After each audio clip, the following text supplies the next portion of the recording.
to the mic, they start dimming the lights. You start feeling alright. From Birmingham, home of the Teddy Longs, and the room is stutters. More once you discover. For all of the lovers, Whitney Houston and Roman Reigns. For all of the lovers, and Mickey James and Marvin Gaye. For all of the lovers, and Sasha Banks, Janelle Monáe, Silk, Sonic, and Paige. Allow me to say, look, I just found a place, sweet escape for every one of us. I was kinda late, cause I just made it off the struggle bus. Walking by the faith, cause I know it's right in front of us. Yo, I ain't with the hate, gotta focus on what's great. Ladies and gentlemen, Steph Hardy is on the air. Had to drop a couple bars just to make you all aware. So, sit back, relax, enjoy the show. You know I go by Joe or the Wrestle and Flow.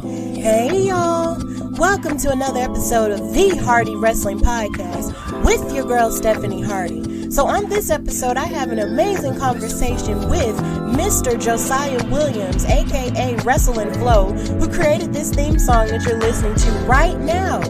We talk about his time in WWE, his faith, and his music.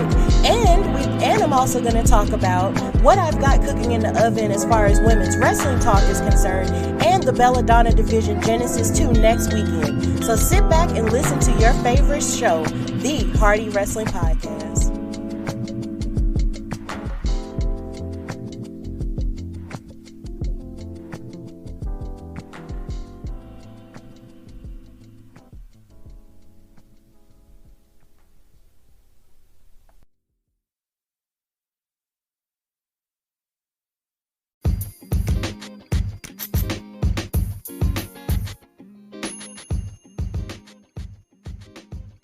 All right, so on the Hardy Wrestling Podcast, I have the incomparable, the super talented, and really amazing Josiah Williams, aka Wrestle and Flow.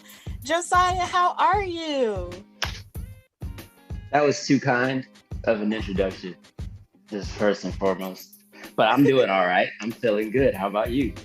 I'm doing good. You know, just got off from work and then just finished another news thing for wrestling. So I'm doing fine. I'm just happy to be talking to you right now. The cycle just continues. You get off of work and you get back to work. Yes. That's the life right there. So I'm going to start this interview how I always start my interviews, and that's asking, when did you fall in love with wrestling? I fell in love with it before I was able to watch it. So at some point in the 90s, I learned what WWE was, and I learned who was it? Probably Undertaker, Kane, The Rock, somebody. And I remember the interest. I remember seeing the people play video games, like my cousins and stuff. And I'm like, this seems dope. Who is Kane? Like, there's so many questions. And I remember trying to bring it into my house. And my mom was like, nah, absolutely not. That's not happening here. So I fell in love with it, at some point in the 90s, and then kind of forgot about it.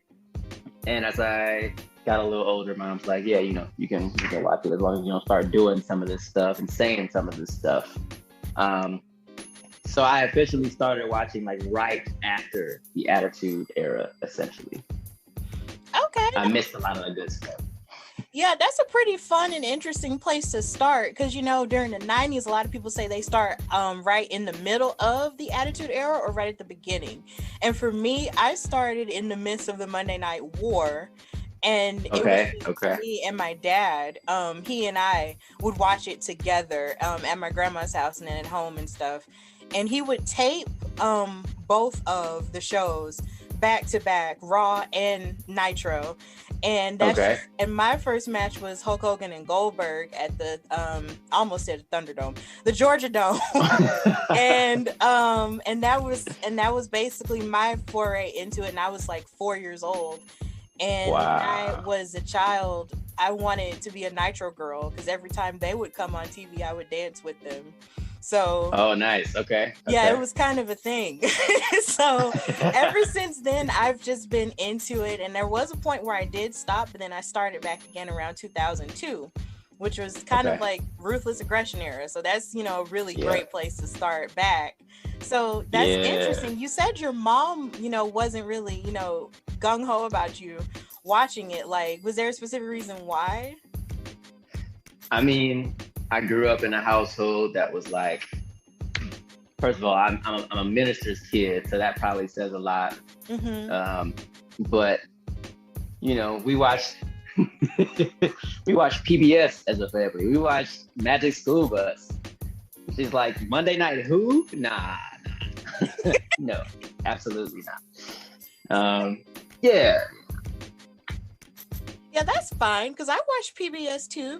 I'm a PBS kid. It is okay. I mean, now my parents weren't ministers or anything like that, but PBS was a cool channel, like Arthur. Oh yeah. You know, Between the Lions and all of that. Those were my shows. You know, to this day, like I have very fond memories of PBS. So I still feel weird about Arthur being canceled, not canceled, but you know, ending. Oh my God, me 25. too. Yeah. It has one of the best theme songs of all time. All time. Like seriously. Like if you hear it, it just warms your soul every time you hear it. But we'll talk more about theme songs a little bit later. So exactly did you fall in love with hip hop though? And music, period, but definitely hip hop. So I grew up a fan of actually pop music. I remember my first, like, as my own self and not like what my mom and them listened to. For that, it was mostly R&B, gospel, etc. But I remember for myself, I just NSYNC, Backstreet Boys, just gravitated to both, especially Backstreet Boys, right?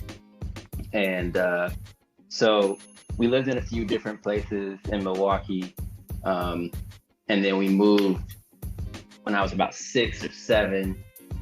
And I clearly remember hearing that Juvenile song.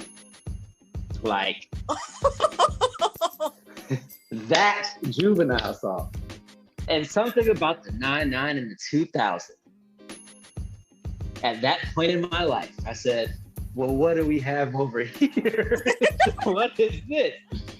Yeah. So, but after that, that comes in with the 4 or 5 second mark of that song, Cash Money Records. I said, excuse me? Well, I need to know a little bit about what's going on. So that's really what it was for me. And I can't make that up. That's legit what it was for me. Not saying that I didn't hear hip hop before that, but it was like, this was the first thing that made me really take it in as my own. And I don't know, I can't tell you, but young Josiah Williams was like, girl, you look good. That's a pretty fun way and a pretty amazing story as to how hip hop came into your life. See, my story is a little bit crazier because since I was raised also with my grandparents, and also my parents really didn't listen to a whole lot of hip hop. And then when I was in the car with my mom and my grandparents, they played a lot of gospel. Because I guess they didn't want me to be, fully exposed to everything so quickly. So for a long time, all I listened to was gospel and Disney soundtracks. And it wasn't until way later where I experienced hip hop and all of that. And the first, exposure I had to hip hop, this is gonna sound real funny, but it was the Dexter's Laboratory album where they had hip hop music on there. Really? Okay. Yeah. Like that was a real thing, and I'm not sure. I don't know if a lot of people even remember that or even know that. But Dexter's Laboratory had, because Cartoon Network had like these segments that they would show in between commercials where they do music videos with different genres of music, and they would come on, and then I remember Will.i.am was on the TV. And he started rapping this song, said, I got a secret formula. It's a little bit of hot and a little bit of hoe. And I was like, whoa. Hey. And I remember loving that so much that I think I made my dad buy me the CD. And I still have the CD, I think. And I would listen to it in my Hello Kitty radio. And that was really the first time I ever really experienced, hip hop. And it was really clean. It was squeaky clean. And I remember Coolio was on the album and a whole bunch of other people. But that was really the first time I ever experienced hip hop like that. But, of course, I've realized way later that it's so much more and it's so much more vast. and it gets bigger and bigger. But Yes. that's kind of started what it was. And then it was also Outkast too that kind of did it for me. Outkast, Okay. that sort of did it for me as well the older I got. So yeah, that's my story with it. But I'm still finding out stuff about hip hop each and every day because I didn't start off with it, so everything is new to me almost every day. So it's fun though, because you always learn. So I love that. But I definitely love gospel and R&B. Definitely. Those were my first two. No, you actually, I mean, what you said of you learn something kind of almost every day is how I feel, especially, I mean, in both areas of wrestling, of music, just entertainment as a whole.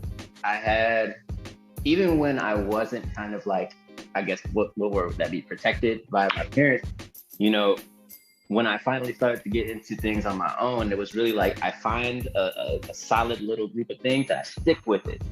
So there are still times where it's like, all right, I got to go back and I got to watch this, or I got to listen to this, or I got to see this, or there's so much. Movies, everything. Yeah. Yeah, and even then, even with gospel, that had hip hop in it too, because Kirk Franklin was all I listened to as a child. Yeah. And so I had no clue if that was what he was doing in terms of rapping. I just thought that was just him just being this cool dude talking about Jesus all the time. And that's actually a good example. I like that. Yeah, and so, but then the older you get and the more exposed you are to hip hop, the more you realize, all of it sort of influences everything. Even, the Christian thing. So that's just, an amazing thing. So had you always had an artistic and musical flair, growing up, and did you also have a support system with that once you realized that was your gift? Always. So I didn't even really realize how much of it was embedded in my life. When I look back at baby pictures of, 2 years old, I have a microphone in my hand, listening to music, and the schools that I went to for both, basically kindergarten all the way through 8th grade, they were arts-based schools.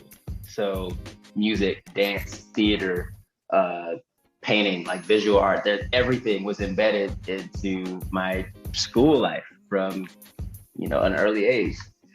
And I think that was very intentional with my mom too, of realizing the things that I would do at home and my interests. It's like, all right, we want him to be smart, but we want him to express himself at the same time. So a big shout out and huge credit, of course, to my mother for putting me in those schools. Without that, I don't know where I would be. Okay, so it seems like, you had a great support system in that type of thing.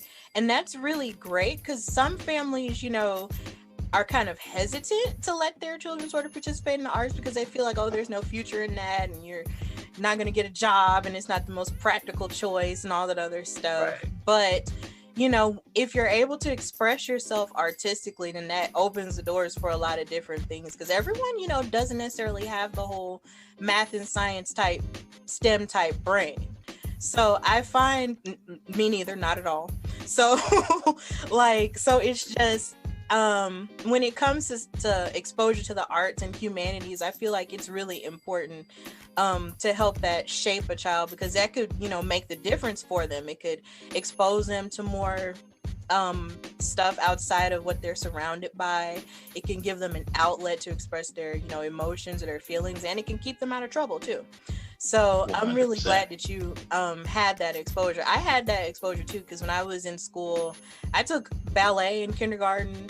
I also took hip hop, in middle school, hip hop dance, and I sang in the choir a lot and at church and everything. So, and I got my Bachelor of Arts degree in music too. So I sing a little bit, but that's basically, kind of like my thing. Out of the way you're looking, you write that down. Yeah. People always do that, and I just get kind of uneasy, like, oh God. Should I have said that? But yeah. I'll just be sending a few emails after this conversation, but we'll get to that. We'll get to that. So, what were some of your greatest challenges in pursuing, your music career? It's a really good question. I think a part of it was humbling myself and understanding that as I was getting into it, I'm one of those people who, when I get into something, I'm more ambitious than tactical. And what I mean by that is, I think I was kind of upset in the beginning of like, man, I worked so hard on this stuff. This is like, at college, early on. I get so stuck on things that when I would get criticism, I would take it personally, or thinking like, oh man, I'm popular, so people should be listening to my music. People should be loving and supporting and buying. And I had a few of those moments in my life, middle school, high school, college, and I think that was one of the biggest challenges of just take your time, learn, get better and improve, and be committed to just taking advice from people. And once I really understood that really helped shape who I became as an artist, and not just by making music, but listening to the production, the writing process, the recording process, the artistry outside of the artistry, with the cover art and all that. There's so much that goes into it. But you just have to be willing to be patient, and you have to be humble in the midst of all of it. So I would say that. Yeah, those are good lessons to learn, because even though I know, even with me and my podcasting, it's like you have to understand that it's a marathon and not a sprint. That's something I've taken from Nipsey Hussle and my boyfriend, because he says it all the time. Like, it's a marathon, not a sprint. Like, it's okay. Just keep working.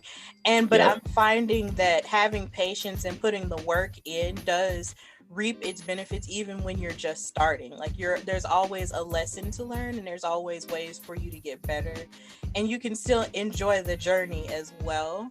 So that's pretty good that you were actually able to sort of take that with you in terms of your music career.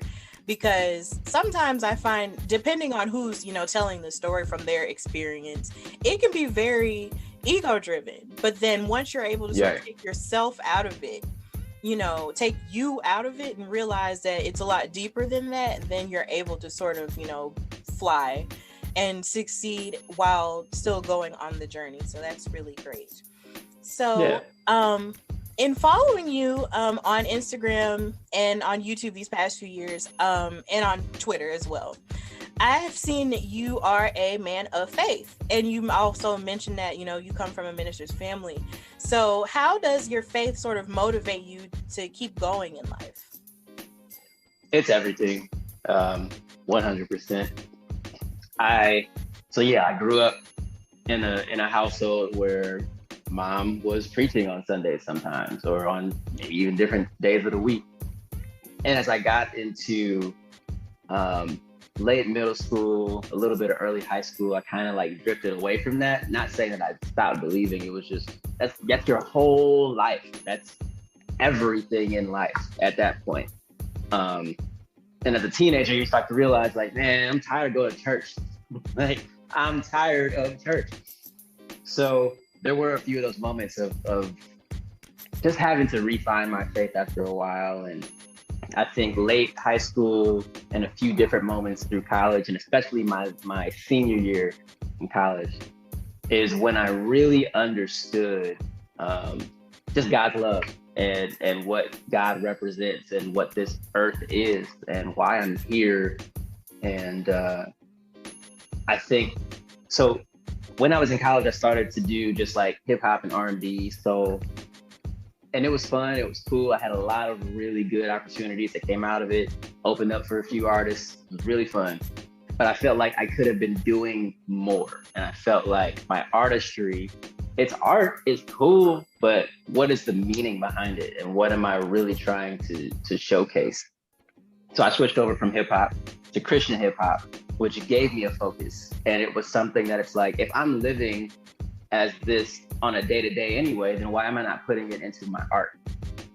And that's a big part of why, I don't have a stage name. It's just Josiah Williams. If this is who I am, and if my art is a reflection of who I am, I don't want a gimmick. I just want to present it as that. And if my faith is a big part of who I am, then I need to showcase that. So faith is huge. And I think it's just kind of like you said earlier, you continue to learn and you continue to grow. Every day is a new day with God. Every day is a new day in my walk with Jesus. So it's like, put that into the art, put that into the tweets, put that into the posts, put it everywhere. Yeah, and I appreciate that because I'm a woman of faith as well. So it's just in my walk, in my family, you know, I have a few ministers, but for the most part, it was just my grandma who was taking me to church all the time.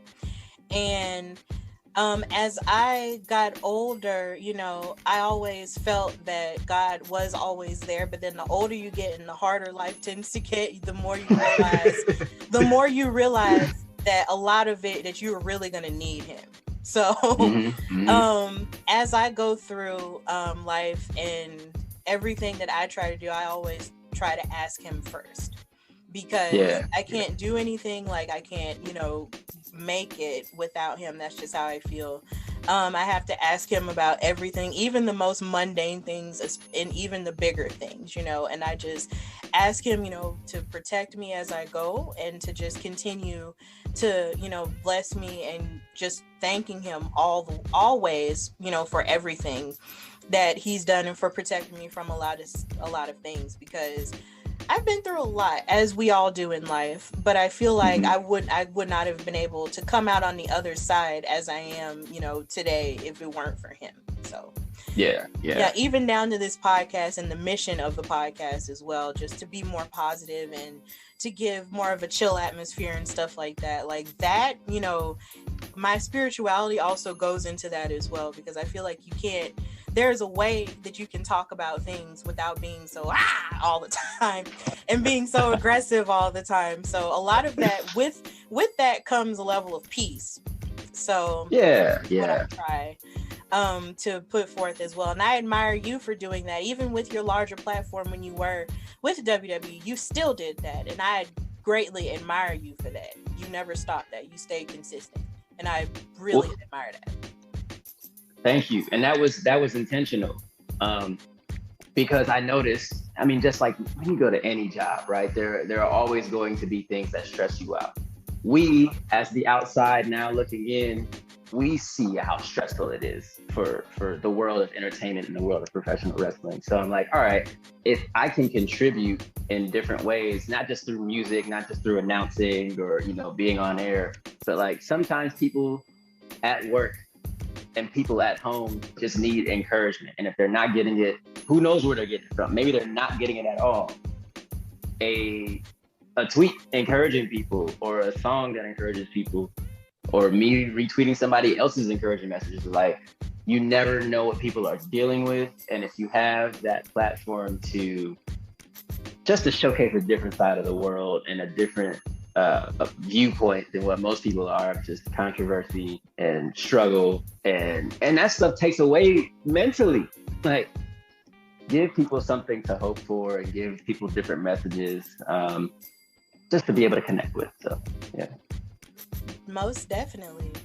So when did you decide to combine your love of music and your love of performing with wrestling? And when did you exactly come up with the term Wrestle and Flow and decide to make that into a thing? Because that's where everyone sort of first saw you and sort of started going viral and stuff. And I was just like, who is this guy?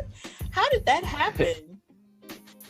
So in general, I thought of the idea of like remixing theme songs a while ago, well before Wrestle and Flow, of just something that I wanted to do for fun and put on YouTube. And I never really got to it. I knew I was not the first one. I didn't really know who else was doing it.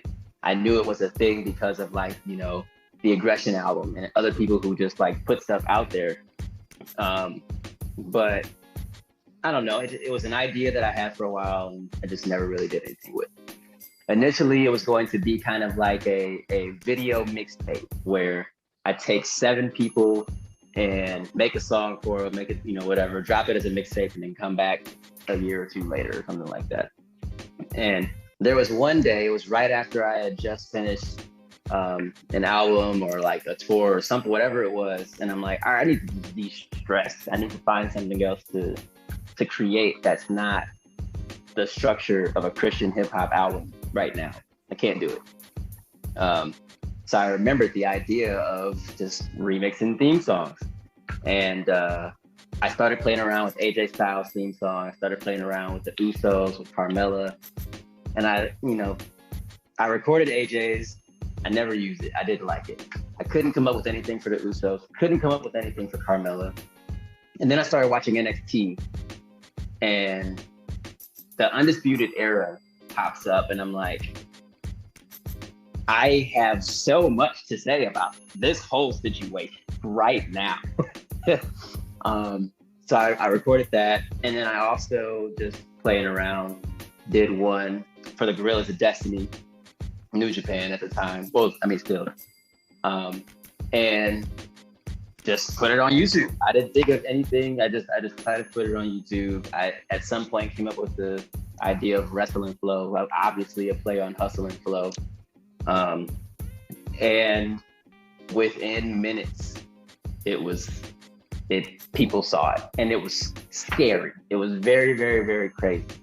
I tell people all the time, I decided to randomly post it at 11 a.m. on a Friday or whatever day it was. And within 7 minutes, Roderick Strong saw it. Within 11 minutes, Adam Cole saw it. Within a couple hours, Kyle O'Reilly saw it. Within a few hours after that, Bobby Fish saw it. And then by that night, this is all within the span of one day. That night, no. It was either that night or the next day. I got a message from the person who would end up becoming my supervisor at WWE. And he's just like, hey, this is really cool. I like that. Would you want we would love to give you some merch to wear in your videos. Because I don't remember what I wore for the Undisputed Era video, but it wasn't an Undisputed Era shirt. I didn't own one. And it also wasn't like a black and yellow anything. It was probably just like a WWE logo or just a black and white. I don't remember what it was. Mm-hmm. But he's like, if you're going to be doing these videos, then wear some of the merch for free. And I was like, cool. He said, we'll set up a call. That call happened, and it's like, I was just expecting to just give him my address and, we can talk about WWE shop. But he's like, well, what do you want to do? What are your goals? What are your dreams? Either in wrestling or just kind of in life. And that call led to a Monday Night Raw, and then NXT, and then a year later, obviously being in WWE. But it was just to specifically answer the question. It was just a random idea of wanting to do something that brought all this stuff together, but it was just stress-free. I didn't want to be stressed out. That's what it was. See, the first time I noticed you, it was on Facebook, because I was in a Facebook group involving wrestling. And then I believe the first one I saw of you was when you I'm trying to think, I think you did Samoa Joe. And that was the first one I had ever seen. And I just remember looking like, this dude really made a rap song to go with his theme. That's the coolest thing I've ever seen, And ever since then, I was just like, man, like, I hope now I didn't know what was in the works at that point, because I didn't even know you had even done one previously or done, one for it on the Undisputed Era. But at that point, I was just like, you know what? I hope that he goes somewhere with this and it's cool. And I just remember thinking that, and then I found you on YouTube and found you on social media, and then I just been following you ever since. And I loved how passionate you seemed about, I could tell that you were really passionate about what you were rapping about, because you were rapping about them as in terms of their characters.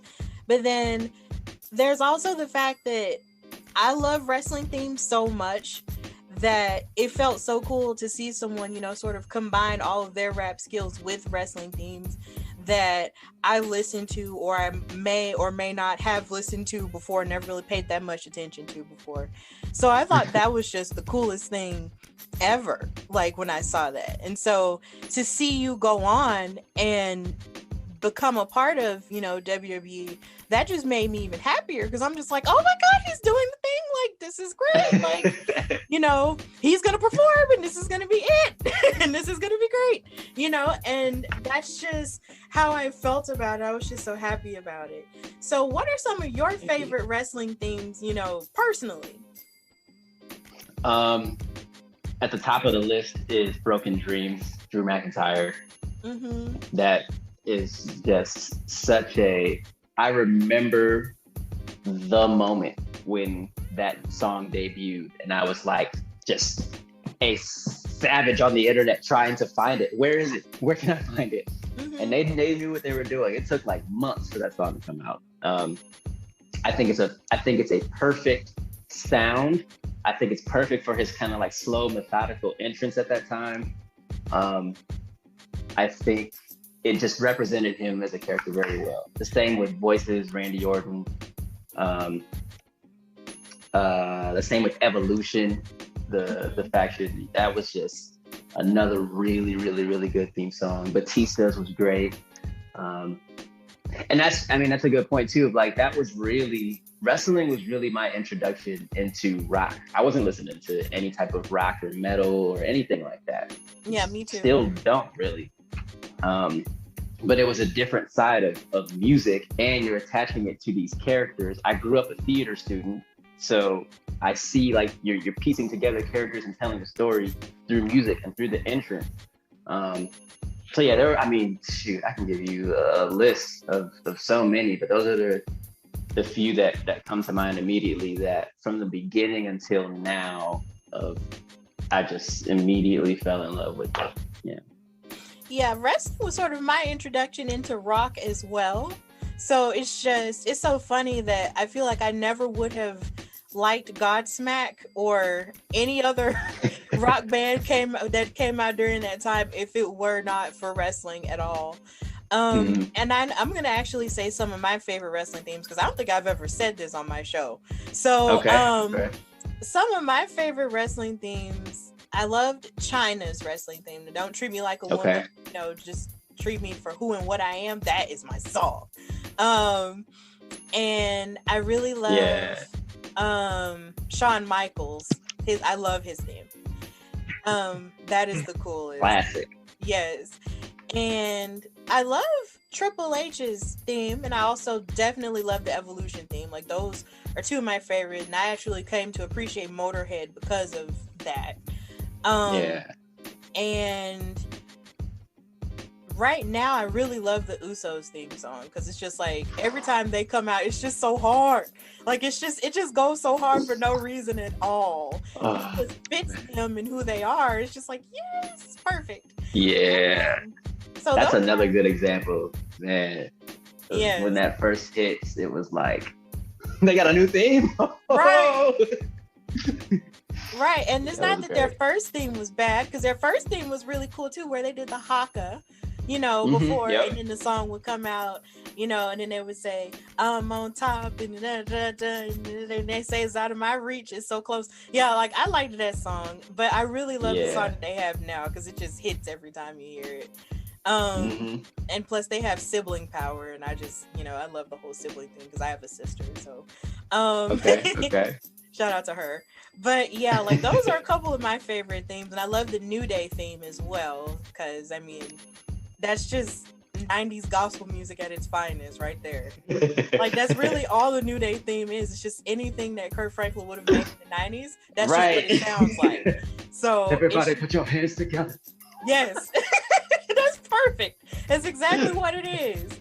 And I just love it so, so deeply. So it's my dream that one day Kirk Franklin will actually do an entrance with them. That's my dream. It has to happen. It has to happen. It just has to. Like, if they ever hear this or see this, they must know that I want this to happen. Them and Kirk Franklin and a choir or a praise team do come out at WrestleMania and do a thing, please. Or at any Big Four and do a thing. That would make me so happy. We've had Yolanda Adams. We can get Kirk Franklin. Okay. We did have Yolanda. So you did mention that the Undisputed Era did C, your Undisputed Era rap. So that basically answers one of the questions that I have for you. So what other wrestlers actually saw or noticed you, you know, as you were rising with the Wrestle and Flow channel and everything else? There were quite a lot. I mean, almost everyone. There were a few, like, I don't know if, well, Bailey did. It was just later on in life. Saw hers. She, when I met her, Sasha was like, yeah, this is the guy who remixed my theme song. And she was like, why didn't you remix mine? I was like, I did. I was like, I mean, I don't mean to put you, you know, but I did do it. I'll send it to you or something. I don't know if Shinsuke, I think he eventually saw his, but yeah, there were a few people that didn't respond, which I wasn't doing it for the purpose of them to, like, you know, say it. As I started to see that they were responding to it, it was like, oh, that's cool. You know, hopefully they do. But yeah, a lot of people, I think the people that really gravitated towards it, you know, Matt Riddle sent me a few messages. Adam Cole sent me a few messages after his. Jinder Mahal was very excited about it. Yeah, there were a bunch of people. When I finally met Tama Tonga, he was like, "Oh, you're the dude!"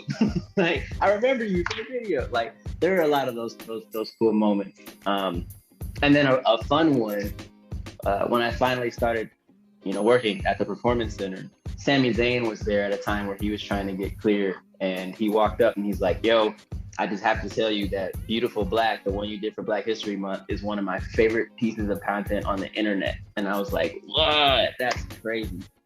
And he just sat there and talked about, like, the importance of Black History Month, but even outside of the month of February, just what we mean to wrestling and what a song like that meant. And I was like, that's what this is for, having these conversations like that.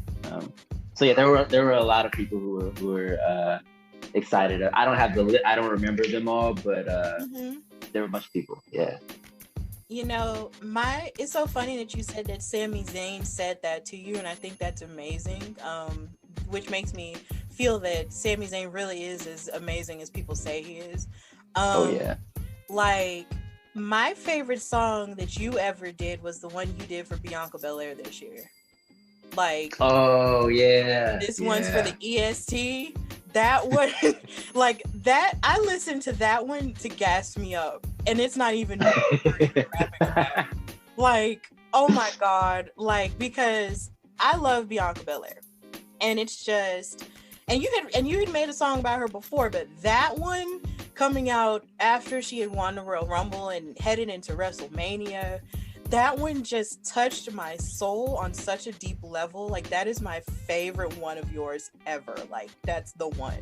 Like, oh my god, because it just fits her and everything that she is and everything she stands for.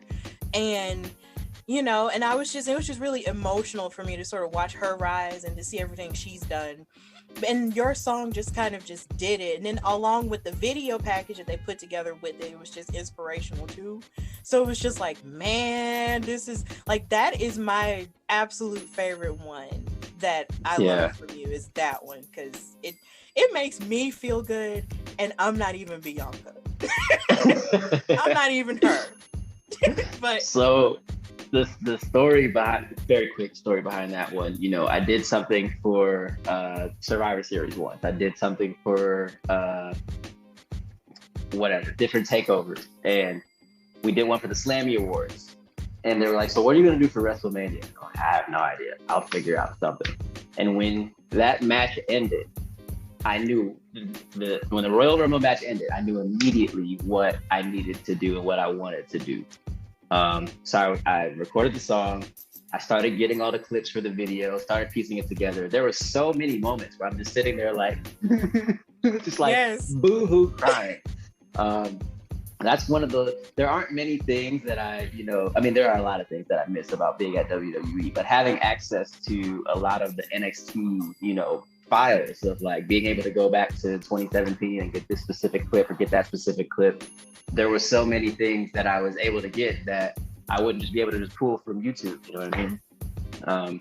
So there were a lot of those moments, and there were so much that I left out, but piecing those things together to tell the story through the video was like, that was one of my favorite ones to work on as well. And I left some hidden messages in the video too. And I've never explained this ever, but I used a kind of like a computer decoding theme for the video.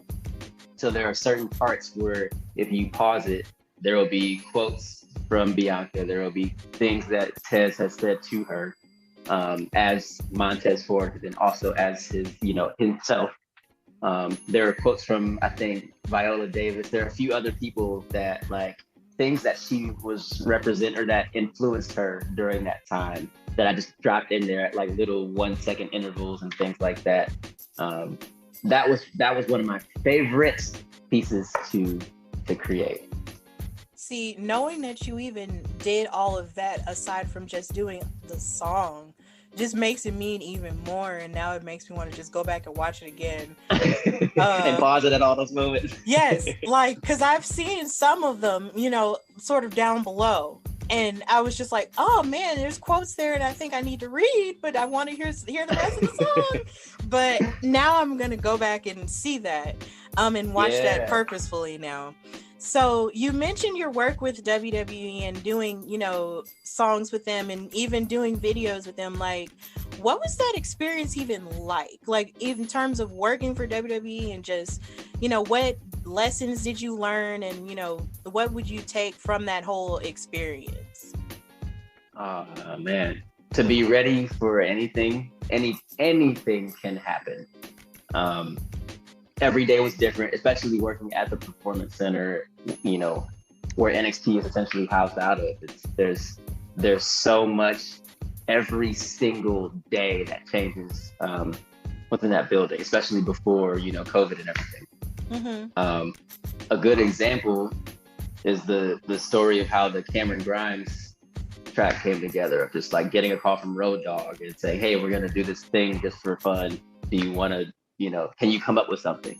Like being ready for any and all tasks. And it was unreal. I mean, I remember walking through the first day and like, I'm trying to be professional. I'm just saying hello to everybody, but inside I'm like doing this, like what is going on? But realizing that, they're people just like everybody else. They play a character on television, but they're still people. That now, I'm not at home just coming up with content. I can actually ask Santos Escobar like what this word would mean if I threw it in there, or like, what things he would want me to add to his song, or there's so much that goes into being there. And I would just thinking about it right now, I still get goosebumps, and I'm not even employed. Like, I still get goosebumps thinking about being around, all those amazing people. It was a great time, a very great time. Right. And I'm glad that you even had that experience. Like, because I know sometimes it can be kind of unreal whenever you're working anything in wrestling, because I'm just starting myself, and even in the indies you have those moments. Because I remember down here in Alabama, there's a all-female promotion called the Belladonna Division that just started this year, and I'm a commentator for it. And oh, nice. Okay. Yeah, and when I met Jazz, because she's on her retirement tour this year. Mm-hmm. And when I met Jazz, when I told you I was trying my best to be professional and asking her what she wanted me to say about her and everything, but in my soul, like once I finally got home and just got to sit down, I had so much energy flowing through my body that I couldn't even really see.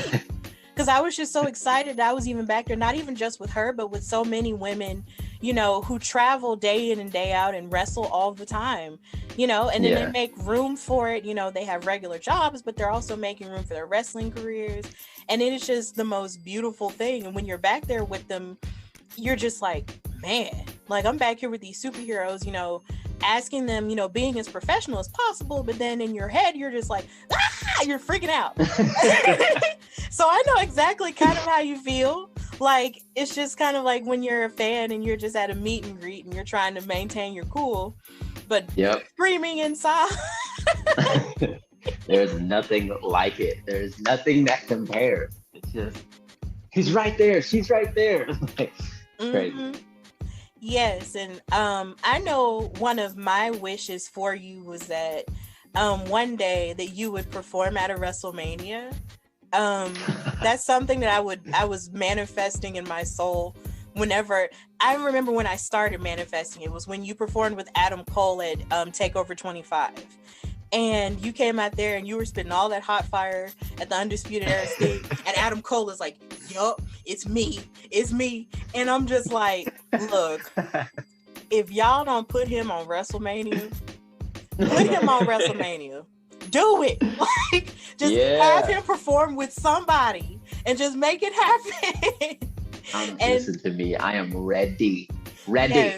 Yes. So I mean, the sky's the limit. Like, there's nothing. I feel like that anything is possible. So I'm still manifesting that for you even now. So hey, I mean, you just never know. So I'm really happy that you had that experience and that type of exposure. Even with doing Cameron Grimes' song, even now when he comes out, you know, and hearing your voice, you know, there, it still blesses me. So I'm excited, you know, for your future. So something that I do want to ask you is, wrestling is sort of having this beautiful moment with hip hop that they're having, you know, with their little sporadic moments with different rappers and stuff. Like last weekend, you saw Bianca Belair, the SmackDown Women's Champion, taking pictures with Megan Thee Stallion at Lollapalooza. Yeah. You had them performing at Rolling Loud on the stage. And then you also have Snoop Dogg making his little sporadic appearances even in AEW and WWE and just doing everything. So how do you feel about and then you had Bad Bunny this year, you know, at WrestleMania as well, even participating as a wrestler. Like, how do you feel about the seeming budding relationship between hip hop and wrestling now? It's time. It's long overdue. And I mean, there was a time early in the 2000s where, you know, there was some crossover. 3-6 Mafia performed on like SmackDown or something back in the day, but you know, there is kind of that gap.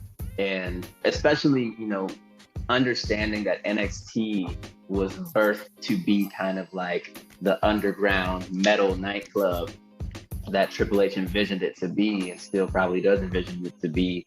But there's a lot of elements to that, right? Like, not everyone is represented by metal. And, you know, if I stand there and I'm doing this metal track, yeah, it's cool and it'll work, and I'll try to make it work at least. But there's a different type of music, I feel like, that represents us and speaks to us. And being able to kind of see that, not just with the guests that come in of, you know, like you said, Bad Bunny, there was potentially a Cardi B, you know, cameo. You know, we there's so much that can go into that, but even just the characters on television, Hit Row is a thing right now.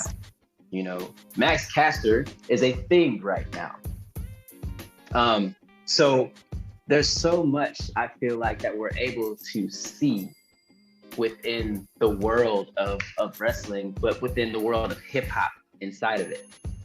The fact that Wale Mania is one of the biggest and most sought after events, WrestleMania weekend, is huge. You know, that's amazing. So yeah, to see it in and not just in WWE, but across all companies, to see it in AEW, to see it everywhere is beautiful. And I only hope that it continues to grow. I would not have expected for them to say, hey, we're going to be doing a women's title match at Rolling Loud. Like, that's not something that you can even think of, you know, and to see stuff like that happening is amazing. So I just hope it continues to grow. And I'm not even going to say hope. I do believe that it will continue to grow from a on-screen perspective, from a behind-the-scenes view, from, you know, fans at home.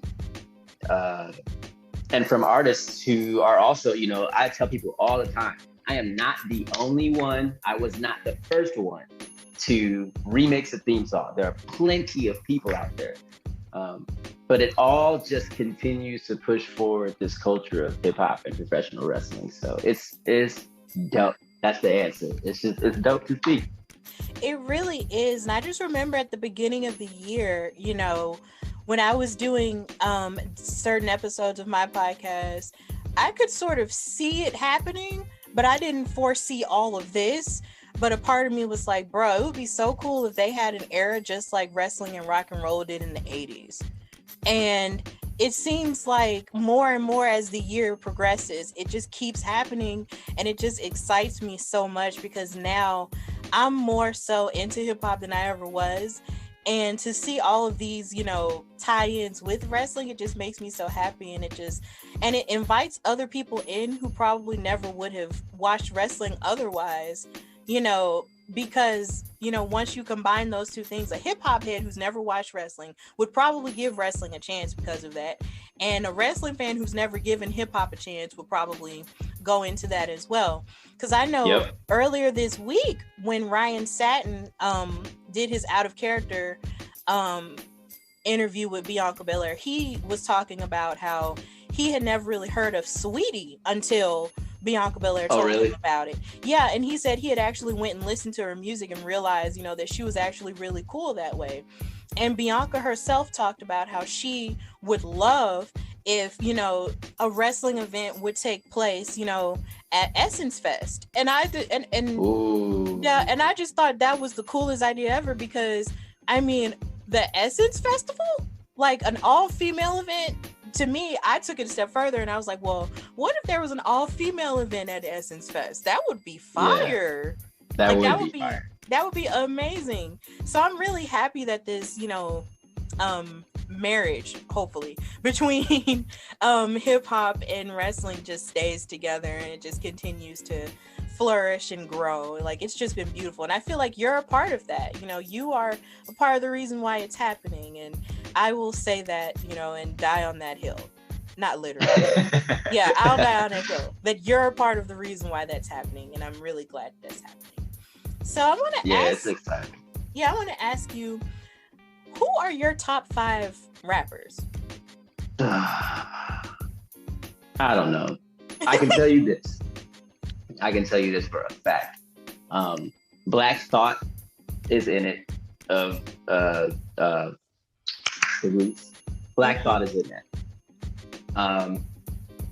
Andy Mineo, Christian rapper, is in it. For me. I'm just going off of what I like personally, pretty much. Yeah. I never get into the, well, are you saying that this person is better than that? I don't know about, you know, I don't know about top 5. I'll give you my favorite 5 at least. Okay, that works. Black Thought. Toby Wigwe is in that. Like, and he's not number 5. And that's all I know. Like, Black Thought, Toby, Andy. Dang. See, this is where it gets difficult because now after this, I'm gonna be thinking about, man, I should have said this person, I should have said that person. Can I get some love too? There is a rapper named Brittany Carter, who I believe is still independent right now, but I think she will be the queen of rap music very soon. Like, she's just, if you don't know Brittany Carter, I'm gonna personally send you her link and just watch this freestyle and then listen to the projects. Like, she's amazing. She's 100% amazing. Yeah. And then I'm just gonna cap it with there's a guy who did a project with Mega Ran recently, like within the past few months. I want to say his name is Novelist, and if I said that incorrectly, that's on me. But I heard one song and I said, I'm sold. And that, you know, for me, that takes a lot. But when I heard one song by this man, one verse, and I said, I'm a fan for life. So those those 5. And I'm sure when I get off this call, I'll have 5 more. Yeah, that's kind of like me. It's like whenever I hear a song that I love on the radio, it's like, oh, that's my song. Oh, that's my song. It's to the point now where my dad's just like, when you say your song, it's just supposed to be one. And I'm like, no, I don't just have one song. I don't. Like I have. And it can change during the day. Exactly. And then not even just change. It's just like, how can you just pick one favorite song? There's so many. Yeah, it's impossible. It's just too many. See, I know in my top 5 rappers, I think I like to do I know Kendrick Lamar is number 1. That's just my number 1. J. Cole is my number 2. Cole is great. Wale is my number 3. Wale is great. Even though he has a special place in my heart because, he's tied to wrestling and he's just, that he's the ambassador of rap and wrestling to me. And I just love him. I saw him live. I saw him live, before the pandemic hit, and it was just so great. That was the last concert. Yeah. And it was a great concert. I think my number 4 is Drake. And I know that's kind of unpopular to say amongst rap people, but I love Drake. I just love him. You have to give Drake his credit. Like, there's no one doing what Drake is doing, and there's no one that has done what Drake has done. You have to give Drake credit. Yes, and of course, and then I definitely love Megan because I just love Megan as a person, and I kind of like her too, but definitely I love her and how solid she is as a person. So those are kind of like my top 5. But like you said, they could change, depending on the day. Yeah. Just waiting for I'm gonna give you a quick. I don't think this is public, but a huge fan of Meg Thee Stallion, Mr. Malachi Black. What? Fact. That's all I can say. Oh my god. Oh my god. I have been in many car rides with this man, and he plays all types of music. I mean, of course, as you would expect, metal, plays a lot of hip hop. He played a Dolly Parton track for me once. Like, he has such a beautiful wide range of music. And what is this song? Hands on my knees. That song. Yeah, Thought-ish. Yes. I'm talking like lyrical breakdowns. Like, Malachi Black thoroughly enjoys Meg, and I had a wonderful conversation about that with. So it was, very cool, very cool. That's an exclusive. Oh my god, it's a Hardy Wrestling Podcast exclusive. Oh, I'm going to share that, and it's going to be so funny about that. That's going to be one of the best conversations I've ever had. So, who are some of your favorite, wrestlers personally as well? Male or female? Pete Dunne. Mm-hmm. Pete Dunne is just one of those people who has the complete package of in the ring, on the mic, the look, the entrance, all of it. Bianca Belair, Keith Lee, same things. I just started getting a bit more into AEW. There's so many people that I could list from there. Orange Cassidy, Darby Allin. There's a lot of people. This is always the difficult thing of how do you just not say everybody, but Drew McIntyre for sure. There are a lot. And I'm also a really big fan of a lot of folks over at NXT UK. And, my first weekend with WWE was WrestleMania weekend 2019. So I had a chance to meet everybody, Cena. I've seen everyone. I don't know if I had more goosebumps than seeing like all of the NXT UK roster walk in at once with these suits and dresses on, and I'm like, they just look at them. They are kings and queens. They walked in like royalty. How can you not like Tyler Bate? Like, yeah. there's so many people. Another, yeah. I mean, I'm sorry. I could just go on with that list, on and on and on. But there are a lot of people. Okay, so you mentioned you were at WrestleMania 2019. Did you witness Kofi Kingston win the title? So I was in, you know how they used to do, or maybe they still do it, the watch along. Mm-hmm.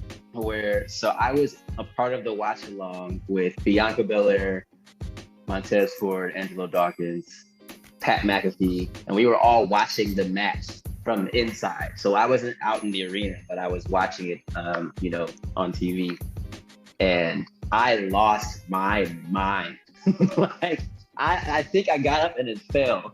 Like I lost my mind. I am one of those people who, even if I, at the time, if I'm an employee, I still want to be a fan. Yes. Don't tell me nothing. Don't show me nothing. Like, let me experience all of this. And of course, there are some moments, like, especially I'm working behind the scenes at NXT. Like, I have to be able to cover certain things, but like, there are a lot of things that I'm like, I can't. I just need to experience it. I need to witness it. I need to be right here. And that was just a beautiful moment, like an incredible moment. Yeah, I was at home.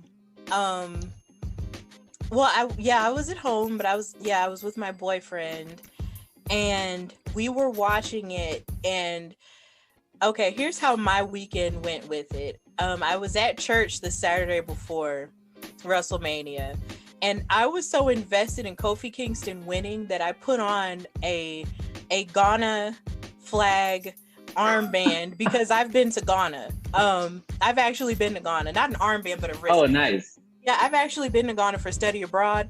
And, when I found out that was where he was actually from, I was like, oh, snap, so I wore it to church. And this was also the same Saturday I got baptized, because I've been baptized twice. I got baptized again that Saturday. And I just went because I just felt like putting that in the atmosphere. And the Sunday he won, I kid you not, when he won and it was 1, 2, 3, I leapt off of the couch, landed on the floor, the wooden floor, mind you. My knees were gone. And just started yelling and crying. Because I was crying so hard. And it's so funny because it's just, and my boyfriend's best friend was there too. She's not a wrestling fan, so this was all new for her. So she had never seen me react that way to anything. So she was kind of scared. And I'm just like, oh my God, he won. And my boyfriend's like, are you okay? Because I'm on the floor at this point. And so he helps me up, and I'm crying and I'm hugging him and just crying and crying some more. And I couldn't focus on anything else because I think it was Triple H and Batista after that match.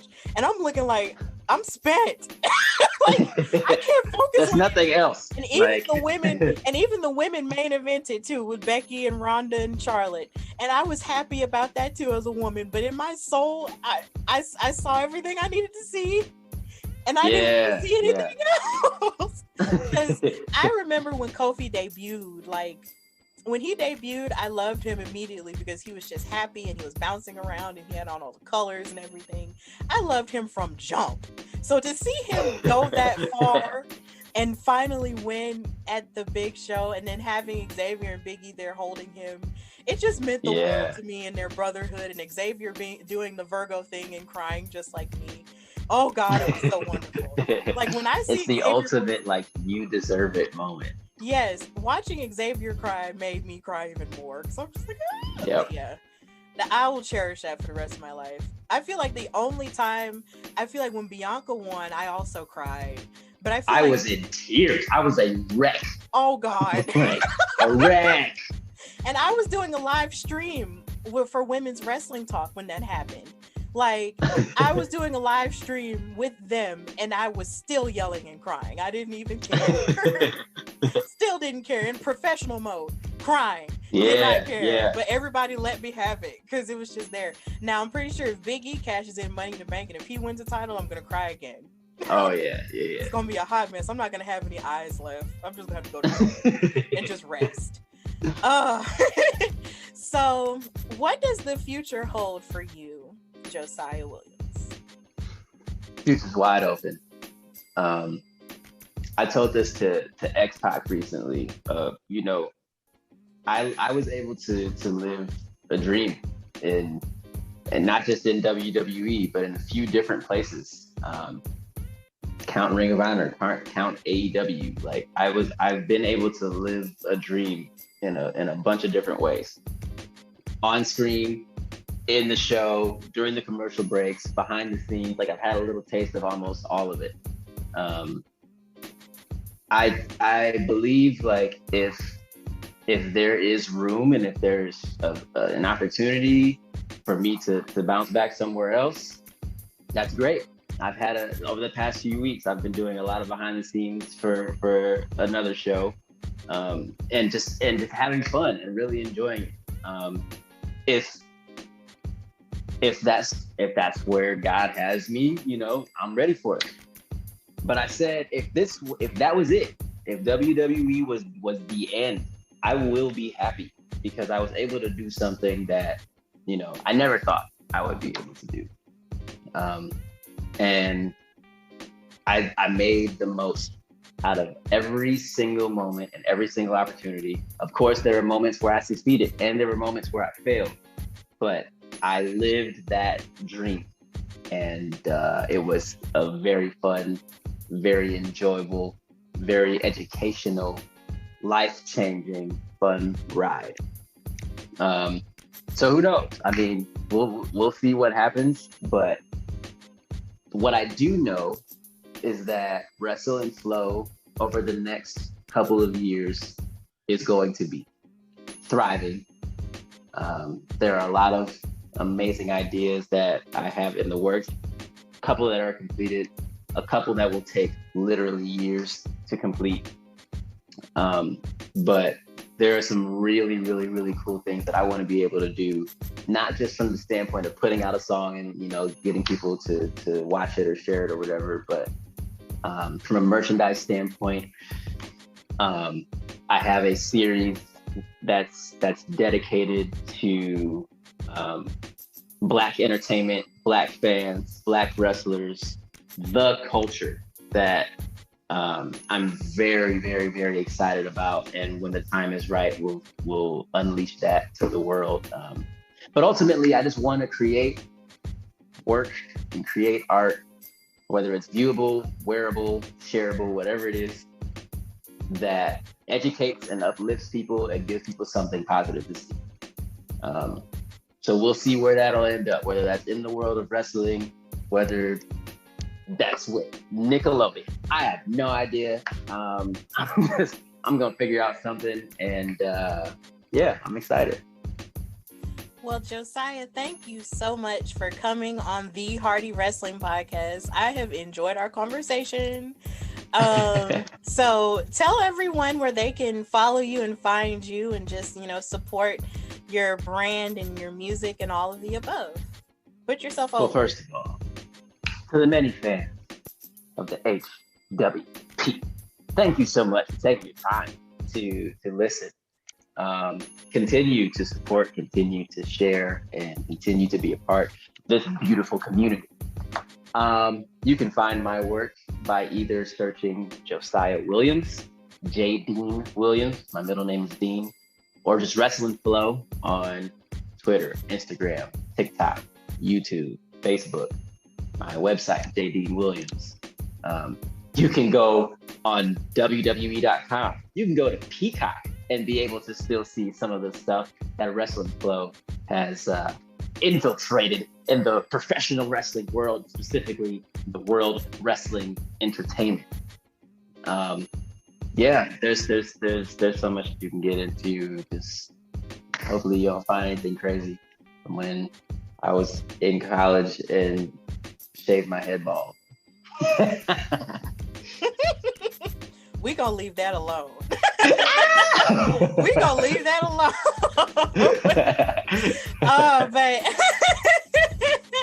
thank you so much for coming on my show.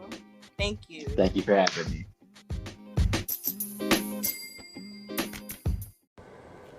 Okay, so I was sitting with my friends one day and they asked me, Stephanie, how do you record your podcast? And I said, with the Anchor app on my phone. And they were like, are you serious? I'm like, yeah, it's that simple. It is absolutely free. There are creation tools that allow you to record and edit your podcast right from your phone and your computer. And it will distribute your podcast for you so it can be heard on Spotify, Apple Podcasts, Google Podcasts, and many more. You can also make money from the podcast with no minimum listenership. And it's got everything you need to make a podcast in one place. They even have classes and stuff that you can listen to that will give you all kinds of good tips on what you need to do in order to make the best podcast. So if you want to do this, download the free Anchor app or go to anchor.fm to get started. That's anchor.fm or download the free Anchor app to get started.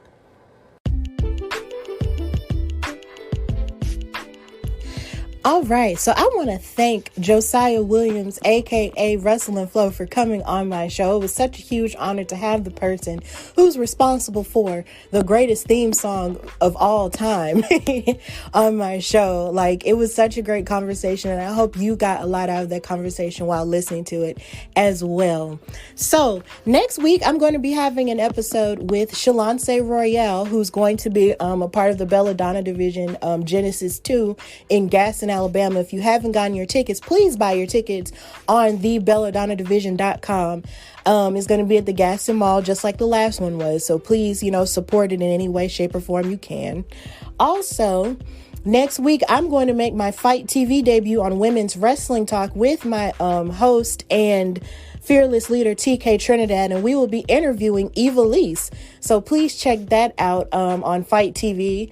And just continue to support this podcast. Please follow me at Hardy Wrestling Podcast on Instagram, and follow me on Twitter at Hardy WrestlePod. And you can also follow me at Queen Steph Hardy on Instagram and Twitter. So with that in mind, thank you so much for continuing to support me and this podcast. And until next time, I hope you're being as safe as you possibly can while everything is going crazy right now, and to just hold on to who you are and love everyone around you, because stuff is crazy. So please love everyone around you while you can, and be as healthy as you possibly can. So until next time, this is the Hardy Wrestling Podcast with your girl, Stephanie Hardy. Bye, y'all.